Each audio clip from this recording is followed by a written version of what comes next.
a new language, as is always the first sign of a new age. I had begun to believe my blackened toenails were on path to decay, when in truth they had begun the gradual process of crystallization. I am he who walks on wind-scorned feet with toenails of amethyst and rose quartz, my path now crystal clear. I am come to tell you she is here. It is not written.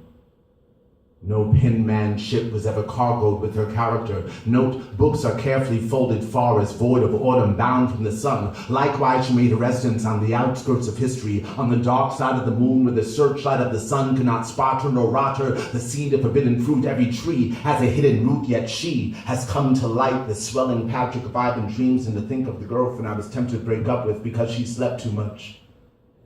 I now know they nurtured her there. They slept in packs, dreamt in cycles, nursed her in shifts, and became her on rotation. Unnamed every time she was named, that she would not be known even unto herself. Undressed every time she was dressed, that she would not be recognized as anyone other than herself. They blindfolded her and spun her in circles, that she would find her way here by no other means than her intuition. And she is come.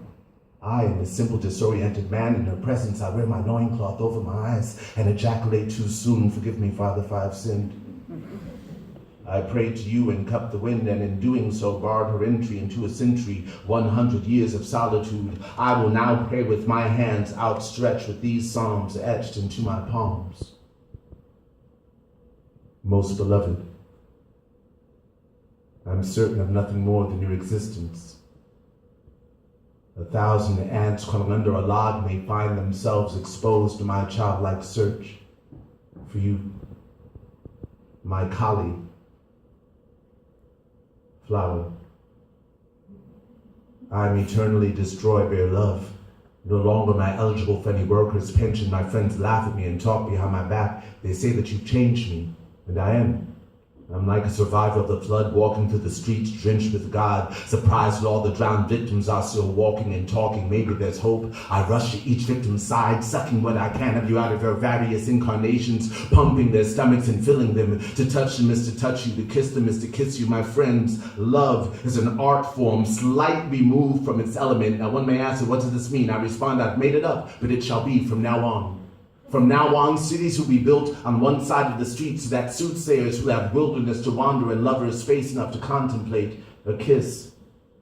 She kisses if she alone could forge a signature of the sun. I closed my eyes, although I never knew the difference. I stood before a brighter light at lesser distance, and then a feeling, almost as if nothing were ever bound to be repeated ever again, as if history had been as masterfully created as the Great Pyramids, and to reconstruct or relive any given moment would have to stem from an understanding of how the pyramids were built from the top down.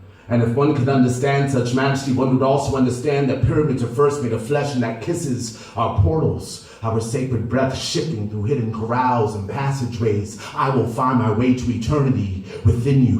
When I can feel you breathing into me, I, like a stone gargoyle atop some crumbling building, spring to life, a resuscitated angel. I sweep through city streets, my wings outstretched, making mothers clutch their young and remember. And do you remember, dear ones, or has your history forsaken you? There are mysteries coded in song, chant sung round fires, all incantations calling forth this day. On this day, the drunks vomit in unison, though last night they drank from different cups. Children laugh and play, introducing their parents to invisible friends. A country girl smiles and 2 trees blossom out of season. Sea suns awaken, our mother has returned to wave us from uncertainty, one's title. Twice born of wooden ships, thrice flown to mother's hips. Mother ships grace 2 lips, a poet's garden. 2 for 5, the going fast, the future's bargain. That change I heard my name, the river's parting. Hurry up, things hurry up, the sun is darkened. Rivers like oceans, oceans like answers, questions in cloud forms, raindrops and stanzas. To be or not to see or not to. She had eyes like 2 turntables, mixture in between. My dreams and reality blend in ancient themes. The basis of Isis, cross faded to Ankh. The beat drops like a cliff,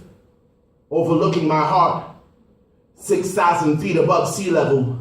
3,300 bodies disassembled, the head bones connected to the cockpit, knee-jerk ass backwards, dancing slaves in a mosh pit. Punk rock of Gibraltar, roll out, nothing's new. More blood dyes in Mohawk, only this time it's you. And you never loved her for what she possessed. You powdered her face and came on her headdress. Oil, slick feathers, putrid stench, waterbed. Mother Nature's a whore, said the shotgun to the head.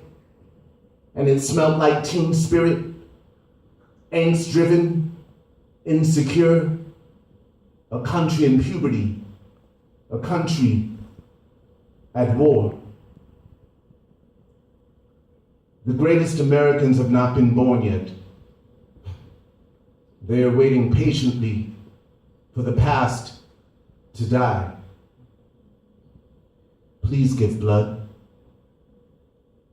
Those crumbled tablets were to share a story with a burning bush.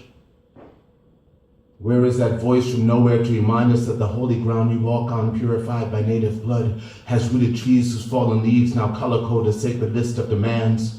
Who among us can give translation of autumn hues to morning news? The anchor man thrown overboard has simply rooted us in history's repeating cycle. A nation in its saddened years that won't acknowledge karma. Where is that voice from nowhere? The ones your prophet spoke of. By your voices of fear, disconnected from their diaphragms, dangling from coffee-covered teeth that spill into our laps and scorch our privates. Their voices from the sides of necks, some already noosed, dangling participles, pronouns running for sentence, serving life in corner offices and ghetto corners. Their voices are the same, dead to themselves, numb to the possibility of truth existing beyond that shaken palm in their hands, period. There are voices of elders, which seem to do no more than damn us to our childish ways, for in many households, wisdom no longer comes with age. So where is that voice from nowhere, that burning bush, that passing dove? If I hear the voice of generals calling for ammunition, presidents calling for arms, and women calling for help, where is that voice from nowhere, that God of Abraham? Can he be heard over the gunfire, the whiz of passing missiles, the crash of buildings, the shriek of sirens, the crack of bones, the cries of children? Or is that his mighty voice, your angry God craving the sacrifice of virgin generation sons degenerate, your holy book written in red ink on burning sands, your prayers between rounds no more than fasten the fate of your children to the hammered truth of your trigger, a truth that mushrooms its darkened cloud of the rest of us, so that we too bear witness to the short-lived fate of a civilization that worships a male God. Your weapons are phallic, all of them. That dummy that sits in your lap is no longer a worthwhile spectacle. His shrunken, pale face is due to room for imagination. We have spotty moving lips that pin the voice to its proper source. It is a source of madness, a source of hunger for power, a source of weakness, a source of evil. We are exiting a coliseum and encircling a box office, demanding our families back, our culture back, our language back, our gods back, so we return them to the proper source, the source of life, the source of creation, our mother's womb, the great goddess. We will come to the barbed wire hangers and chastity belts. We will climb in and incubate our spirits through the winter.